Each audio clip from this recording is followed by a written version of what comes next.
Bueno, damos la más cordial bienvenida desde Transparencia Venezuela a Espacios de Transparencia, una serie de eventos virtuales para informar, analizar, discutir, conversar con especialistas, debatir opiniones de líderes y referentes mundiales y llegar a las audiencias con los temas que les son propios: casos y responsables de corrupción, justicia transparente, participación ciudadana, presupuesto, rendición de cuentas, gobierno abierto, acceso a la información, transparencia y gestión y finanzas públicas, datos abiertos y verificación de información, que es conocido hoy día como el fact-checking. ¿Okay? Hoy nos encontramos en el evento número 12 de estos encuentros de transparencia, en el cual trataremos con dos especialistas en la materia sobre lo que hemos titulado seguridad alimentaria, ¿qué dicen los datos sobre Venezuela? Y para ello, quería comentarles que tenemos el lujo de contar con dos especialistas sobre ello. La primera, Susana Rafali, quien es nutricionista acreditada en protección y asistencia humanitaria, defensora de los derechos humanos, con experiencia en seguridad alimentaria y nutrición pública en varios continentes.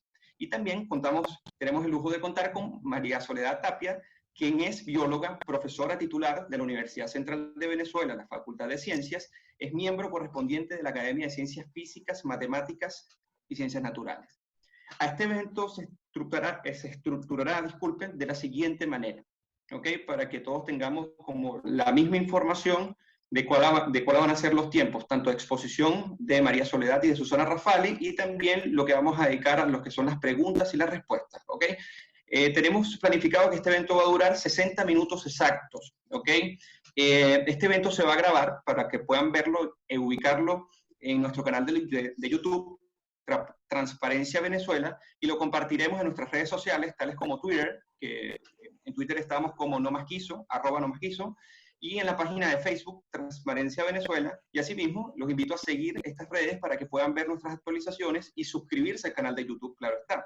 También en la página de transparencia.org.be. Dicho esto, tanto Susana Rafali como María Soledad Tapia, en este orden, tendrán 12 minutos cada una para hablarnos de sus diferentes especialidades sobre el tema que nos convoca, que es qué dicen los datos sobre la seguridad alimentaria en Venezuela. Luego vamos a tener una ronda de preguntas y respuestas en el cual, por medio del chat y la sesión de preguntas y respuestas, yo iré recogiendo sus preguntas para luego leérselas a las expositoras y ellas proceder a responder. Si luego de esa ronda nos alcanza el tiempo para una segunda, procederemos de la misma manera. ¿Ok? Luego cerraríamos el evento. Ahora, sin más nada que agregar, damos el pase a la presentación de Susana Rafali, a quien le agradecemos la disposición y la presencia de estar hoy en día con nosotros, porque es para nosotros un placer y un lujo. Así que cuando usted quiera. Habíamos... Sí, gracias. Nosotros, las conferencistas, nos hicimos acuerdos internos y para el material que tal como lo preparamos, va a empezar María Soledad primero. De acuerdo. Perfecto. Entonces demos paso a María Soledad. Vale. Sí. Muchas gracias. Muchísimas gracias a ustedes, encantada, y es un gusto y un honor además estar compartiendo con ustedes y con Susana Rafali. Voy a empezar solicito compartir pantalla para presentar mis láminas, ¿sí?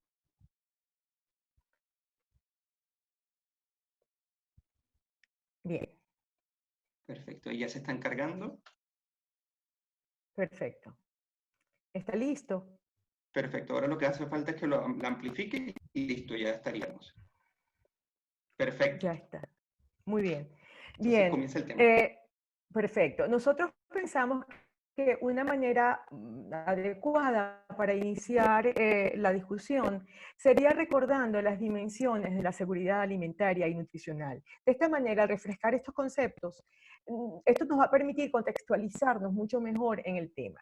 Entonces, podemos empezar recordando la primera gran dimensión de la seguridad alimentaria y nutricional, que no es otra sino la disponibilidad de alimentos, la producción de alimentos. Es decir, para que haya seguridad alimentaria y nutricional, tienen que existir alimentos en cantidades suficientes, además de calidad apropiada, que sean suministrados por producción nacional, pero también por importaciones, y también se incluye la ayuda humanitaria. El segundo gran componente de la seguridad alimentaria y nutricional es el acceso, o sea, el ingreso monetario. Las personas tienen que contar con recursos para adquirir los alimentos apropiados y lograr una alimentación nutritiva. El tercer gran bloque, la dimensión que continúa, es la utilización adecuada de los alimentos. la utilización biológica. ¿Esto qué quiere decir? Que las personas tienen que contar con agua potable, tienen que contar con sanidad, tienen que contar con atención médica, de manera de asegurar el estado de bienestar nutricional. Y además, entonces, pero además de cubrir las necesidades nutricionales, hay que cumplir con criterios de diversidad en la dieta y cumplir con la idiosincrasia, cultura y las preferencias alimentarias de la población. Luego está el componente de estabilidad y consumo, y es que una población, un hogar o una persona deben tener alimentos adecuados en todo momento, sin correr el riesgo de quedarse sin comida por crisis repentinas, económicas, políticas, climáticas o por acontecimientos cíclicos. Y luego está un último gran componente, que es la institucionalidad, las políticas públicas y la vigilancia. Esto le corresponde a los estados, de manera de asegurar que se cumplan todas las dimensiones de la seguridad alimentaria y se asegure el derecho a la alimentación. Una vez recordado esto, yo creo que ya todos podemos hacernos una pregunta y hacernos una idea de si realmente tenemos los venezolanos seguridad alimentaria. Pero podemos recurrir a alguien que nos da la respuesta, y es el Programa Mundial de Alimentos de las Naciones Unidas, el cual publicó este informe con los resultados de la evaluación de seguridad alimentaria realizada in situ, realizada en Venezuela durante el año 2019. Entonces, el Programa Mundial de Alimentos nos da estas cifras. La evaluación estima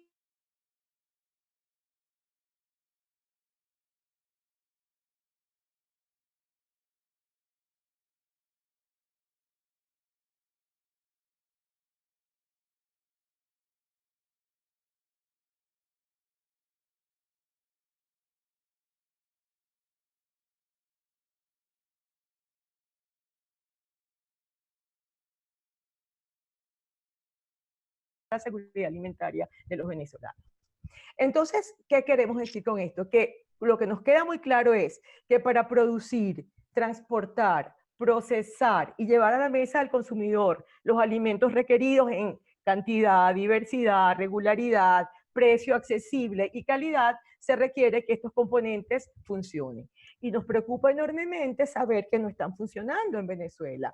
Aquí puse dos laminitas tomadas casi que al azar de dos noticias recientes de FEDEAGRO, donde dicen que, bueno, imagínate que el sector agrícola venezolano solamente podrá atender el 20% de las necesidades de consumo de los venezolanos. Es decir, que las calorías actualmente disponibles en el país solamente van a cumplir una proporción, no van a cubrir todos los requerimientos calóricos de los venezolanos. Hoy se produce casi el 18% de lo que Venezuela consume, no vemos perspectivas ni posibilidades de importación de alimentos, los datos en la caída del consumo de carnes, cereales y lácteos son dramáticos, y hay una especie de denominador común por estas que quieren, que da la respuesta, que explica por qué está ocurriendo esto. Bueno, falta de insumos, semillas, fertilizantes, agroquímicos, repuestos, equipos, escasez de combustible, inseguridad en el campo y ausencia total de financiamiento. Entonces, esto nos preocupa enormemente cuando vemos, por ejemplo, ayer, testimonios de expertos como el doctor Werner Gutiérrez, que comenta que ayer la alcaldesa de Machiques prohibió la emisión de guías de traslado de ganado en pie para sacrificio fuera de esa entidad. Otro experto comenta que cualquier norma que impida libre circulación de alimentos viola el principio de la seguridad, de la regularidad de suministro y por ende la seguridad alimentaria de la población. Entonces esto podría ser algo referente a componentes de disponibilidad, pero veamos ahora el de acceso. Utilicemos los datos que nos da el SENDA con lo que cuesta, lo que costó, estamos todavía en junio, la canasta alimentaria familiar se calculó en 55 millones de bolívares, casi $284, cuando el salario mínimo del venezolano son 400.000 bolívares, alrededor de $2.5. Entonces esto es sumamente preocupante, mucho más en medio de la pandemia sobrevenida de COVID-19, que configura un panorama sumamente dramático para los niveles de hambre y seguridad alimentaria que ya eran muy malos. De hecho, el Programa Mundial de Alimentos prevé que van a haber 130 millones más de personas en inseguridad alimentaria aguda. La CEPAL y la FAO estiman que para la región, América Latina y el Caribe, van a haber casi 29 millones de personas nuevos pobres. Y FAO y CELAC exhortan a mantener los sistemas alimentarios, garantizando la oferta y la disponibilidad de alimentos básicos, y da una serie de recomendaciones que parece que más bien que en Venezuela estemos escribiendo una especie de antimanual. Todo lo que no se debe hacer para tener seguridad alimentaria. Y esto es tan importante, fíjense que, por ejemplo, esta es una noticia directa de las Naciones Unidas, que cuando hablan y cuando alertan sobre que el hecho de que la pandemia del coronavirus puede duplicar el número de personas que padecen hambre extrema, el ejemplo que ponen es de Venezuela, donde sabemos que es el país, y señala que Venezuela es el cuarto país con inseguridad alimentaria aguda y necesitada de asistencia urgente. Entonces, revisemos ahora un poco cómo nos ha visto, qué ha ocurrido en el ámbito internacional acerca de la situación y cómo se ve la situación en Venezuela. Bueno, aquí recordamos en este cuadrante superior izquierdo, bueno, basta recordar que Venezuela recibió un reconocimiento de FAO en el año 2013 por haber cumplido metas mundiales de alimentación de una manera general, y de hecho, sí, fueron cumplidas. Lo que pasa es que FAO reconoció un periodo que iba desde 1990 hasta 2012, pero causó tantas reacciones porque ya se empezó a ver desabastecimiento y deterioro en el consumo de alimentos de los venezolanos. Sin embargo, luego apareció, fíjense, el informe sobre la crisis alimentaria mundial en 2017, que dio una alerta y comentaba explícitamente acerca de la insuficiencia de evidencia y datos que no permiten estimaciones confiables en Venezuela, y hablaban de un panorama muy sombrío con respecto al país. Si nos vamos al otro cuadrante, aquí simplemente es para recordarles que luego, en el 2017 y en el 2018, fueron publicados dos importantes informes de FAO y otras agencias relacionadas, donde Venezuela dañó los datos para los progresos en la lucha contra el hambre, y los avances que se habían obtenido se vinieron al piso porque Venezuela echó a perder estos datos, porque su contribución al número de personas con hambre en América del Sur fue enorme, como se puede ver en esa figura, en ese cuadro. Luego, fíjense, en el 2018, y aquí menciono en el cuadrante inferior derecho, aquí solamente recuerdo cuando UNICEF Venezuela comentó su gran preocupación acerca de la prevalencia de la desnutrición infantil en Venezuela. Esto era en 2018, y directamente UNICEF menciona que la última información oficial disponible publicada en el país por el Instituto Nacional de Nutrición era de 2009, lo cual obviamente estaba muy desactualizada. Y entonces ellos hacen referencia a otro, dice que en la actualidad informes no oficiales más recientes muestran tasas mayores de la tasa de desnutrición que ellos dan allí. ¿A qué se refiere UNICEF? Bueno, en ese momento se refiere al informe trimestral de Cáritas de agosto de 2017, que dan unos datos de emaciación mucho más altos que esos datos de hace casi 10 años. Entonces, si bien UNICEF dice clarísimo que si bien los resultados de estos estudios, los de Cáritas, no representan el total de la población, son un indicador del continuo deterioro del estado nutricional de los niños en Venezuela. Luego nos podemos recordar que el año pasado, ya en el informe de la Oficina de las Naciones, del Alto Comisionado de las Naciones Unidas para los Derechos Humanos, aparece explícitamente la escasez creciente de alimentos y los precios elevadísimos, que se han traducido en un menor número de comidas con menor valor nutricional y elevados índices de desnutrición. Y entonces dice explícitamente que el Estado incumple su obligación de garantizar los derechos a la alimentación y la atención sanitaria.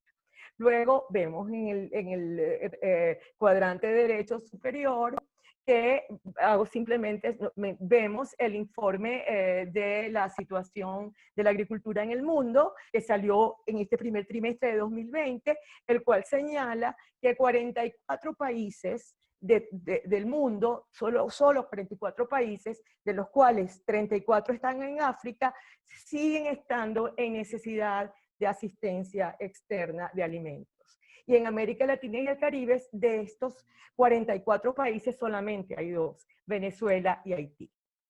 Luego vamos al año 2020, aquí es 2020, la información del global, del reporte sobre las crisis alimentarias mundiales nuevamente. Esto es dramático, porque entonces pone a Venezuela como la cuarta peor crisis de alimentación del mundo, solamente siendo antecedida por Yemen, República Democrática del Congo y por Afganistán. Este informe ya venía alertando sobre la necesidad de ayuda alimentaria para Venezuela, solo que no podía formalizarse por falta de datos oficiales. Y finalmente, queremos mencionar el Global Nutrition Report de este año, que es sumamente importante, y Venezuela sale clasificada como país frágil en la consecución de sus metas de nutrición infantil, pero tiene los datos que utiliza tienen 11 años de retraso la mayoría. Entonces, fue enunciado, consideramos que no reflejan la grave situación alimentaria del país. Entonces, bueno, yo hasta aquí lo voy a dejar de manera que Susana continúe con este viaje a través de cómo nos ven los organismos internacionales y qué se está haciendo desde Venezuela. Bueno, muchísimas gracias por la excelente exposición. Y ahora vamos a dar paso a la intervención de Susana Rafali, quien también va a contribuir con su presentación. Ya está habilitado para que comparta pantalla en el minuto que quiera. Primero, agradecer cada espacio que nos da Transparencia para encontrarnos. En un momento como el que estamos viviendo, seguirse encontrando es maravilloso. Y es milagroso, pero además para mantener activa el pulso y la memoria de lo que está pasando en el país. Esto es un pulso y una memoria que además nos puede dar horas a Marisol y a mí conversar, así que me encanta compartir este espacio contigo, Mari, que siempre estamos pensando y escribiendo sobre estas cosas. Entonces, continuando un poco con el arreglo de la información, que como lo arreglamos, queríamos pasar un poco desde lo más global hasta lo más particular, que es la situación tal cual la recogemos en Cáritas en los hogares, en las parroquias más pobres del país. Pero antes de bajarme ya a esa última unidad humana que nos toca atender, yo quería mostrarles un par de láminas más que quizás ilustran visualmente algunas de las informaciones que compartió Marisol.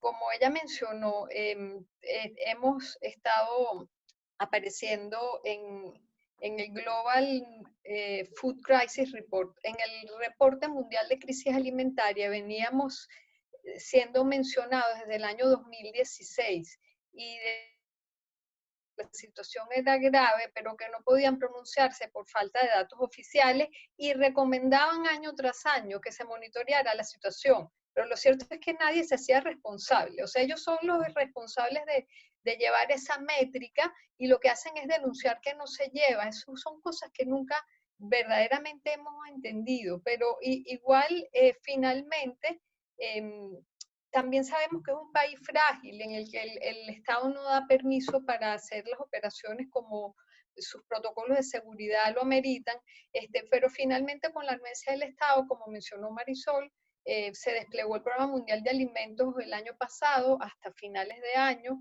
Yo tuve oportunidad de encuestar varios de los estados con ellos y se hizo esta encuesta nacional de seguridad alimentaria, que tiene la particularidad de ser completamente aleatoria, hablando un poco de los datos que estamos recogiendo.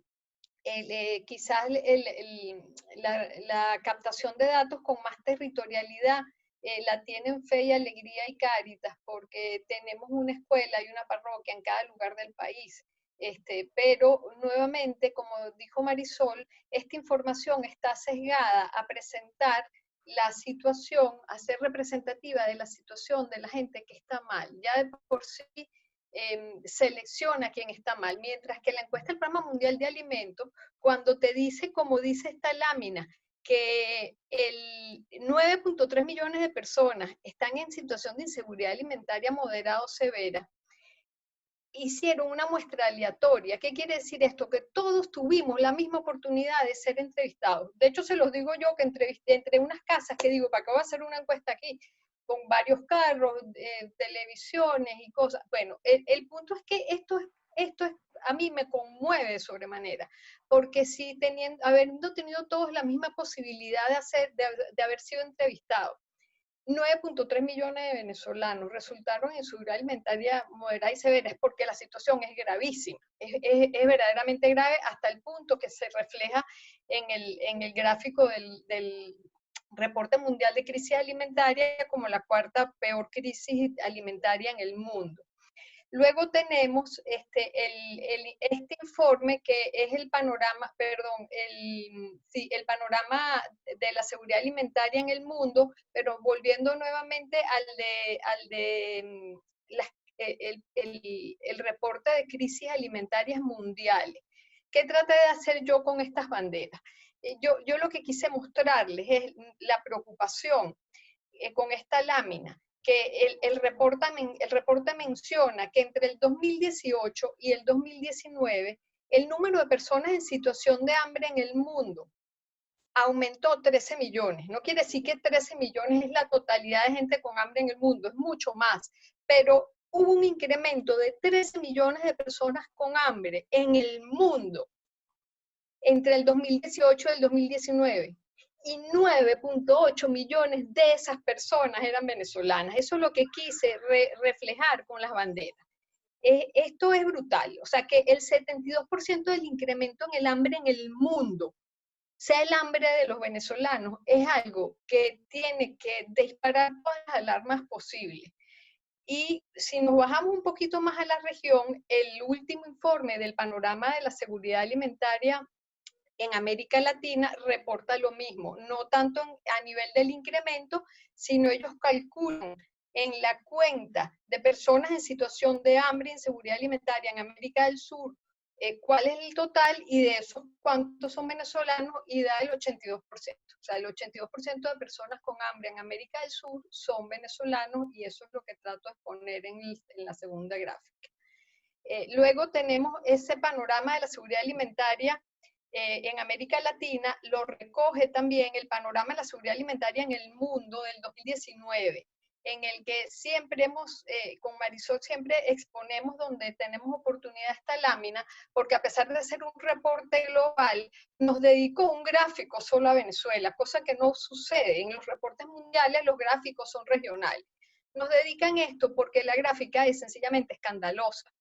La gráfica muestra por cada trienio aquí abajo el porcentaje de personas que están en situación de hambre, con un indicador que usa la FAO que se llama subalimentación o undernourishment en inglés. Mucha gente, sobre todo los periodistas, tratamos de explicarles que este indicador de undernourishment no es desnutrición. De hecho, no mide el estado nutricional de las personas, no los pesa, no los talla, no les hace una evaluación en su cuerpo. Este indicador se calcula relacionando la cantidad de alimentos, la oferta alimentaria agregada en un año determinado con las necesidades de energía que tiene una persona en el día, y dicen la cantidad de energía agregada que hay disponible para cuánta gente alcanza.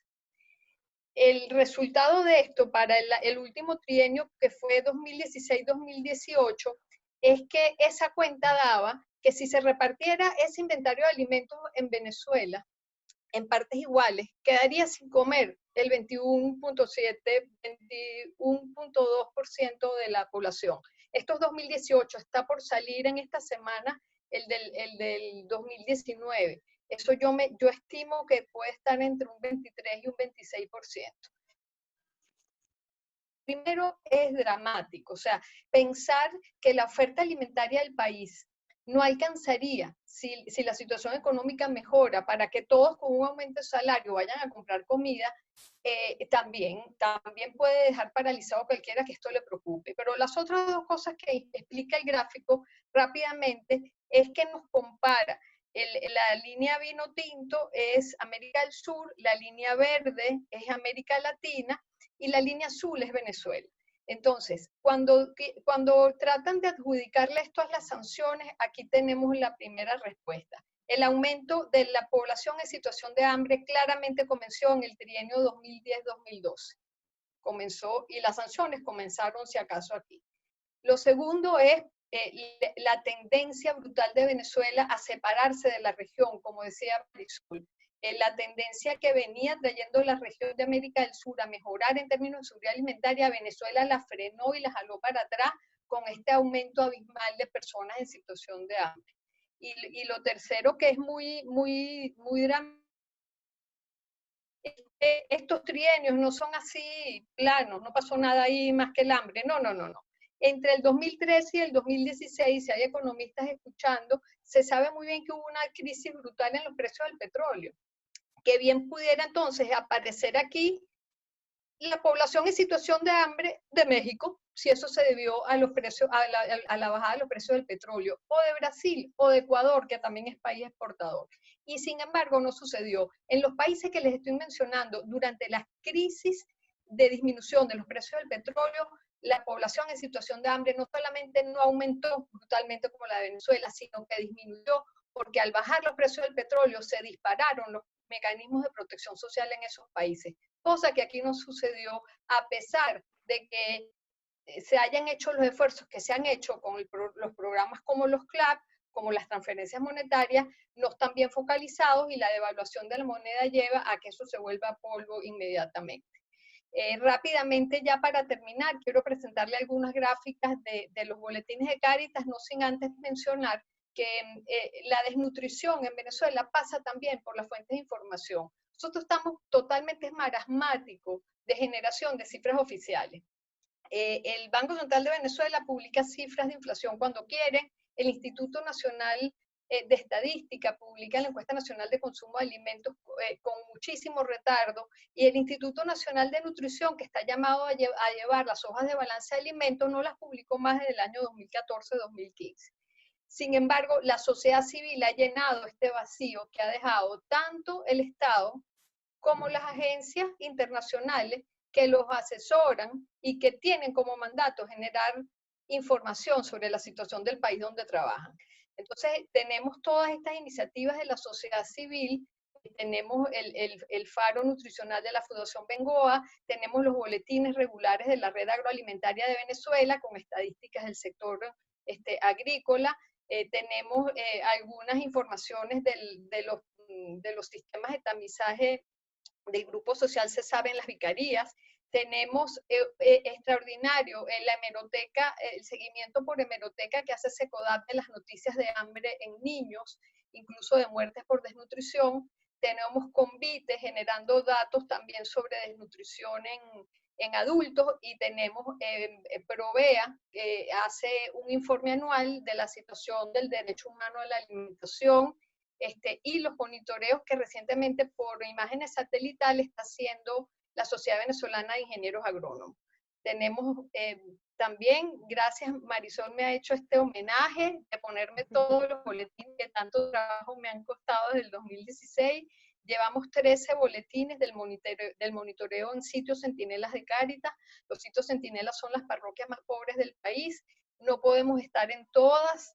En algunos sitios está pesando y midiendo gente que apenas sabe leer y escribir, pero eso yo, lejos de ponerlo como una debilidad, lo pongo como una gran fortaleza. No pretendemos nunca con este boletín tener un gran rigor estadístico académico, sino mostrar una tendencia y sobre todo seleccionar a los niños que entran en nuestro programa. Pero la información la hacemos disponible y nuevamente es una muestra de la situación de las personas más empobrecidas del país. Y una vez al año tenemos la encuesta de condiciones de vida coordinada por las academias y por la Fundación Bengoa, que da cuenta de toda la situación de seguridad alimentaria a nivel de los hogares. Ya para terminar, el último boletín de Cáritas, esto es lo más reciente, con un cierre a marzo-abril, en algunas láminas es marzo, en otras abril, de la desnutrición aguda en niños menores de 5 años. Aguda quiere decir que es reciente, no necesariamente toda es grave, sino que es la desnutrición que ocurre en las últimas 6 a 8 semanas. El termómetro indica en los umbrales internacionales, por encima de 5 eso es una crisis, por encima de 10, por encima de 5 es una alarma, por encima de 10 es una crisis, por encima de 15 es una emergencia, y si llega a superar el 30%, ya se considera una situación de hambruna o hambre catastrófica. Nos ubicamos para marzo 2020 en 16.7%, lo cual es consistente con una situación de emergencia humanitaria. Más o menos indica cómo han aumentado entre diciembre, que es el círculo de adentro, y marzo, que es el círculo de afuera. Vemos que los aumentos fueron a expensas de la desnutrición severa y la desnutrición moderada. Esto tenemos la distribución de esa desnutrición por edad y sexo. Para mi pesar, la mayor cantidad de desnutrición está ocurriendo en niños menores de 6 meses, y si lo sumamos es brutal, el 42% de esta desnutrición está ocurriendo en niños menores de 2 años.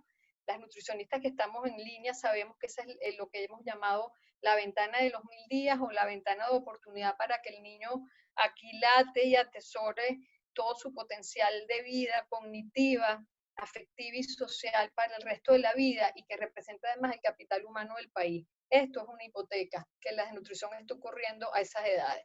Esto es un poco por mostrarles las diferencias que podemos encontrar de un estado a otro. Cáritas funciona por diócesis. Por ejemplo, en Apure tenemos la diócesis de San Fernando y la diócesis de Guadalito. Miren la diferencia. 4.3% de desnutrición, lo cual es aceptable, nunca es aceptable, perdón, pero está entre los límites manejables, y 22% en Guadalito. Quiere decir que la situación de acceso al alimento, pero estamos convencidos también que la situación de acceso al agua determina estas grandes diferencias entre un municipio y otro. Esta es la tendencia a aumentar de la desnutrición desde el noviembre de 2019 hasta la fecha. Es una tendencia creciente a expensas de la desnutrición moderada. La desnutrición severa, que son las barras rojas, se ha mantenido más o menos estable, y eso, cuando lo vemos en epidemiología de la nutrición, nos da indicios de que cuando sube la amarilla, que es la desnutrición moderada, todavía muy grave, pero moderadamente grave, es por efectos de la seguridad alimentaria. Si fuera por efectos de una crisis de salud, subiría también la roja. Cáritas lleva una encuesta familiar también, solo me quedan 3 láminas, disculpen que me pasé. Llevamos la encuesta de diversidad de la dieta. La metodología dice que cuando la familia dice que está comiendo menos de 5 grupos de alimentos, ya está en una situación de crisis, menos de 6, perdón. A nosotros nos está dando 5 grupos de alimentos, que son los que mencionan las personas. Básicamente aquí tenemos los grupos de alimentos y el porcentaje de hogares que nos contestó que habían comido eso una semana antes de la encuesta. Y la metodología dice que cuando un alimento cae por debajo del 35% de las respuestas, se puede considerar que ya no forma parte del patrón. Así que hemos perdido entre diciembre y febrero del 2020, ha salido del patrón, a efectos de la inseguridad alimentaria, carnes y pescados, vegetales y frutas, proteínas de alta calidad de origen de lácteos y huevos, y tenemos un patrón básicamente conformado por leguminosas, tubérculos y cereales, que son, vean una bolita de un color en febrero y el otro diciembre, miren que casi no se mueve. Por lo tanto, esto actúa como amortiguador de las dificultades de acceso al alimento. Esto es el acceso a los CLAP. Nosotros nos daba en febrero del 2020 que solo el 41% de los hogares, hay una invitada que no sé si logró unirse, que le interesaban estas cifras, solo el 41% de los hogares nos respondieron haber estado recibiendo la caja CLAP en febrero. Con respecto eso es una caída importante con respecto a diciembre, que fue una cobertura del 73%. Sin embargo, como ven aquí, el 59% de esas personas que recibieron la caja dicen que la reciben a veces sí, a veces no, y que nunca saben cuándo la reciben, lo cual atenta contra la dimensión de estabilidad necesaria de la seguridad alimentaria. Esto es la evolución del acceso a los CLAP. Vimos cómo en el 2017 mejoró notablemente la cobertura, luego tiene una bajada importante en el 2018, sube notablemente en el 2019 y vuelve a bajar hacia finales de año. Y hemos asociado los picos en la distribución de los CLAP con los momentos de campaña electoral. Ya para terminar, me quedo con esta última lámina. También llevamos un índice que se llama Estrategias de Sobrevivencia de Medios de Sustento, que dice que por debajo de 21 la familia está en una situación de inseguridad alimentaria, perdón, por debajo de 19. A nosotros nos da 21 y esto es indicio, el promedio de que los hogares que estamos entrevistando están en franca inseguridad alimentaria.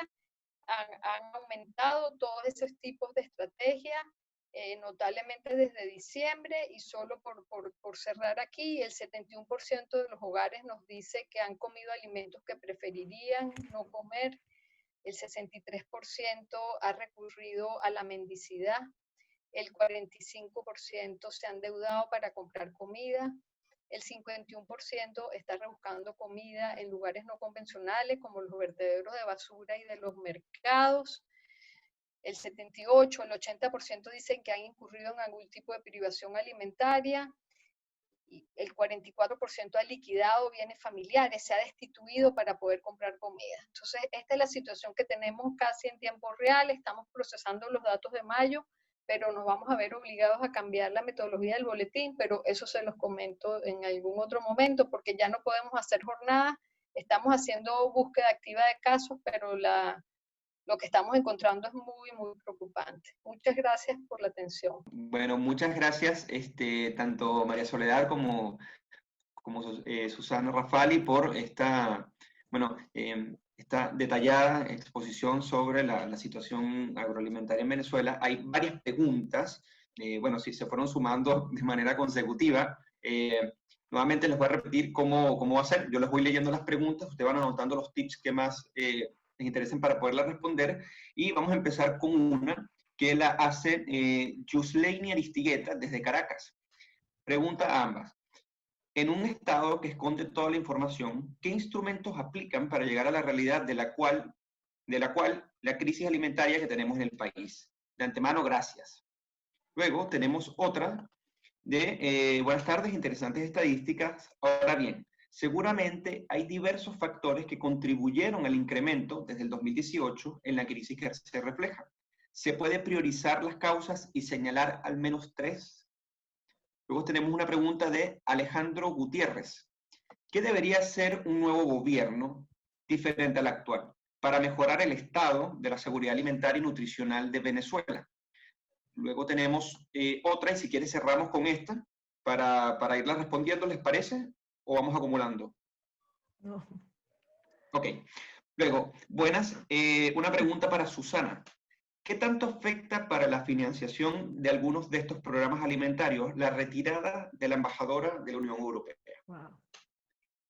Entonces, damos paso y luego damos paso a la siguiente pregunta.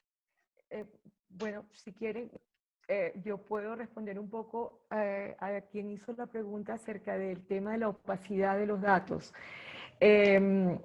Esto es muy, muy, muy preocupante, porque el hecho de que haya disimulo y opacidad sobre la situación del hambre y la desnutrición en Venezuela, sin duda ha incidido muy negativamente en la estimación de las necesidades humanitarias de la población venezolana.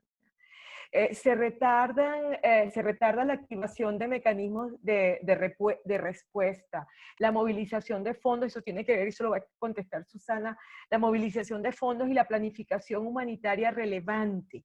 Que sobre todo, y lo va a comentar Susana, desde el año 2019 tenemos instalada en el país la arquitectura humanitaria de Naciones Unidas, la OCHA, con una serie de clústeres que están abocados a estudiar y a tratar de resolver los problemas más acuciantes de nuestro país. Entonces, ¿qué pasa? Lo que nosotros sentimos y nos sentimos muy tristes es que el logro que se ha obtenido con la visibilidad que hemos ido consiguiendo en todos estos informes internacionales, como hemos visto en los informes de las crisis alimentarias, con la publicación de la encuesta del Programa Mundial de Alimentos, todo esto se debilita. Se debilita porque no tenemos un endoso del Estado. Por ejemplo, el Programa Mundial de Alimentos vino a hacer la encuesta con autorización del Estado, pero luego el Estado venezolano no endosa la información divulgada. Entonces, esto sin duda le resta una enorme fortaleza a los resultados. Entonces, esto sin duda tiene un peso muy negativo para todas las negociaciones oficiales de las que depende la asignación de la asistencia alimentaria para el país.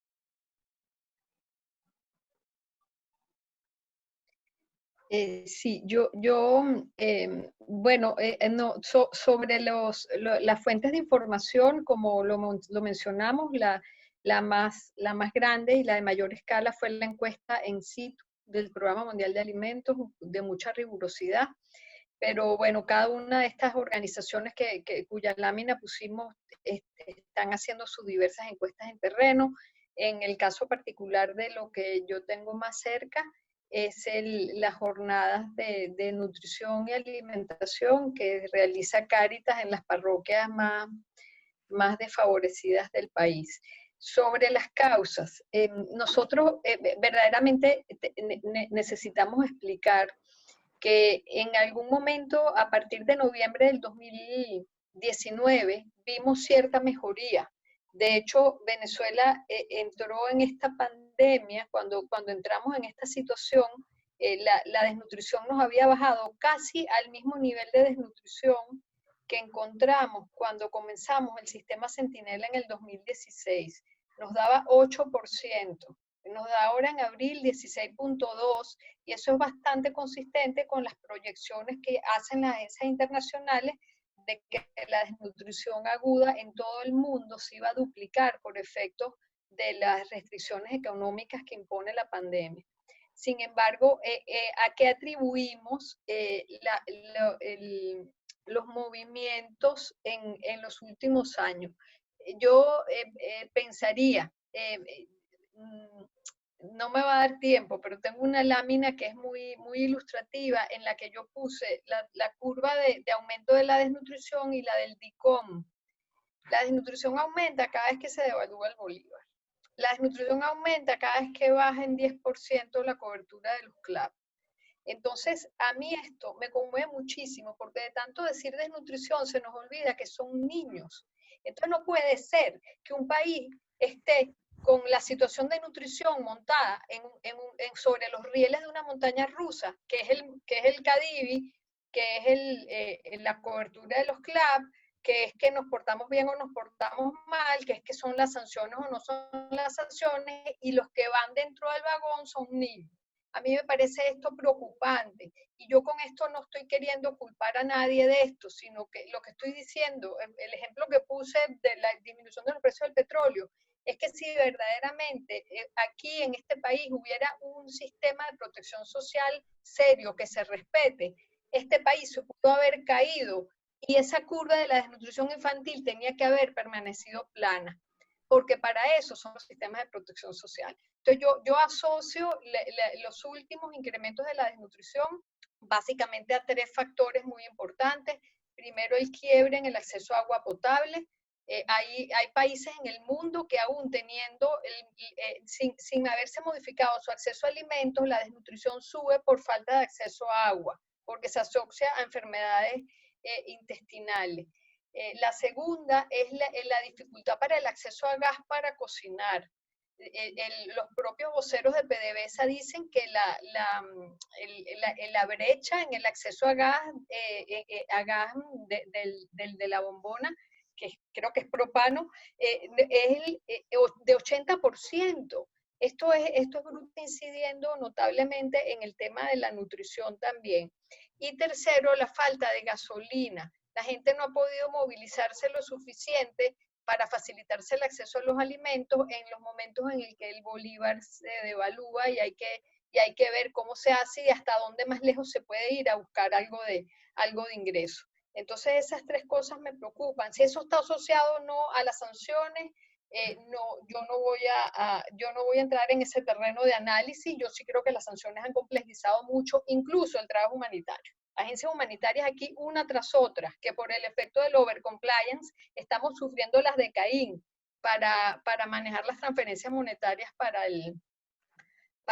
la acción humanitaria. Entonces, eso tiene sus cosas. Hace 2 años nos dijeron que iba a haber una white list en la que íbamos a quedar todos exonerados de estas cuestiones y bueno, hasta uno tiene la cuenta bloqueada. Y finalmente, ¿qué hacer? Yo no sé cómo contestar esto porque la persona que hace esta pregunta es la referencia de todos nosotros. Sí. Y yo estoy viendo además entre el público, estoy viendo entre el público a una gente tan senior y tan referencial para nosotros, Cartay, el profesor Gutiérrez, Warner desde el Zulia. Ustedes son nuestro foco, nuestros faros, así que gracias por estar aquí escuchándonos. Yo pienso que esto hay que dividirlo en 3 fases. La primera fase de respuesta de un gobierno que se tome esto con seriedad tiene que ser una importación masiva de ayuda alimentaria, me refiero a alimentos físicos, acompañada de subsidios directos casi como estos que se están usando ahorita en la pandemia en muchos países, que es casi que un ingreso universal único. Eso yo no lo extendería por más de 6 a 9 meses, porque si no es un desestímulo para la industria alimentaria local, pero y en paralelo, mientras se abastecen los anaqueles y se llega a las personas que están por morir por falta de alimentos, hay que hacer una importación masiva de los insumos para la producción de cultivos cortos y para la reactivación rápida. Las estimaciones que yo he escuchado siempre de FEDEAGRO, de FEDENAGA, es que ellos en un periodo entre 8 y 12 meses pudieran abastecer el país al menos de 6 o 7 rubros básicos. Y luego finalmente desmontar todas las medidas regresivas con las que se asfixió al sistema alimentario nacional en términos de controles de precios, de control del acceso a la gasolina, de control en el acceso a agroinsumos, de violaciones a las libertades económicas de los actores del sistema alimentario y volver a retomar los circuitos de distribución que teníamos antes, que no son estas ventas de alimentos en negro que nos cambiaron hasta la identidad. O sea, la relación del venezolano con los alimentos cambió a efectos de esto. Entonces, esos serían mis aportes y mis ideas por los momentos. Perfecto, bueno, ya nos quedan 9 minutos, o sea, para responder un par de preguntas más, o sea, cerrar lo que va a ser la segunda ronda, así que voy a hacer un par de preguntas más para que puedan responderlas y, bueno, lamentablemente no vamos a poder hacer la siguiente, que son bastantes, pero en honor al tiempo para que dure la actividad, porque sé que tanto María Soledad como Susana Rafali tienen compromisos importantes también luego de ello. Entonces, bueno, la primera es, para ambas panelistas, ¿a cuánto estamos en tiempo? Meses, años, de pasar a la fase 4, emergencia? ¿Cuál sería el porcentaje de la población que pasaría a la fase 4? ¿Será población nueva o la misma en fase 3? Si logramos un milagro para salir de esta situación en la seguridad alimentaria, ¿podríamos revertir el daño cognitivo causado? Sería una pregunta con varias preguntas, ¿ok? Y luego, la pregunta de Iralis Pinto. Con lo que se ha estimado en la Academia de las Ciencias acerca del repunte del COVID-19 de junio a septiembre, ¿han hecho ustedes alguna proyección del índice de nutrición de estos meses? Entonces ya con esas 2 preguntas respondidas cerraría. Wow, Susana, habla del milagro. que si ocurre un milagro.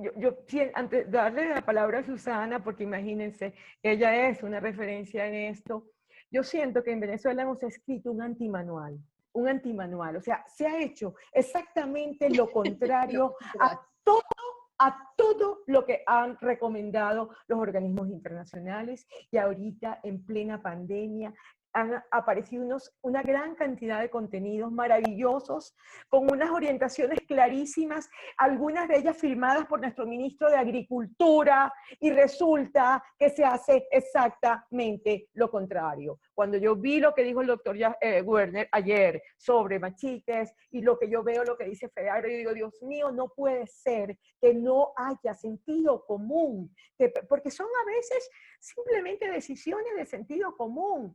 Nuevamente, cuando empieza la pandemia, se va a la medida regresiva de control de precios.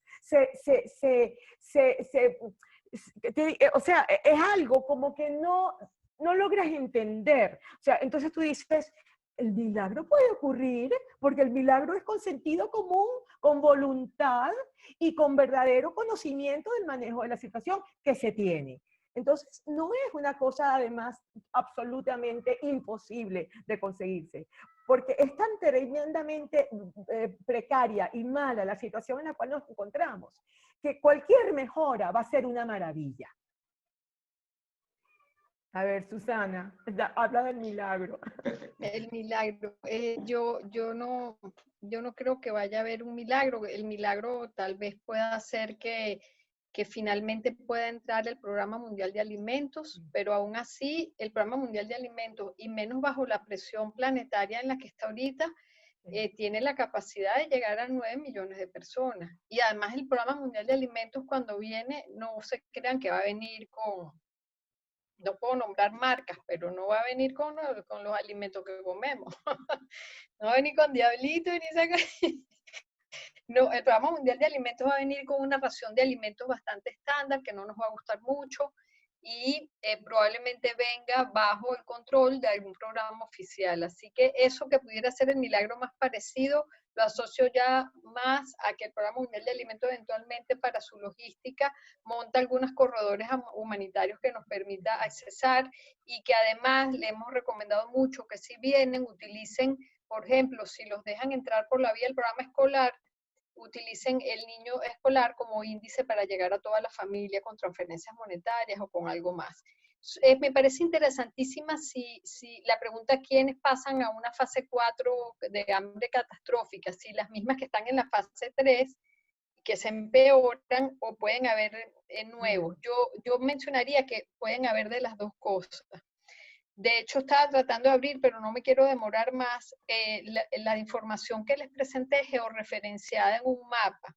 De manera que ves en un mismo estado algunos municipios en el que la extensión del daño nutricional es muy grande, pero la severidad de la desnutrición no es tanto. Mientras que hay algunos lugares en el que la extensión no son muchos niños, pero muy, muy desnutridos, y es porque ahí se sobreponen varios factores.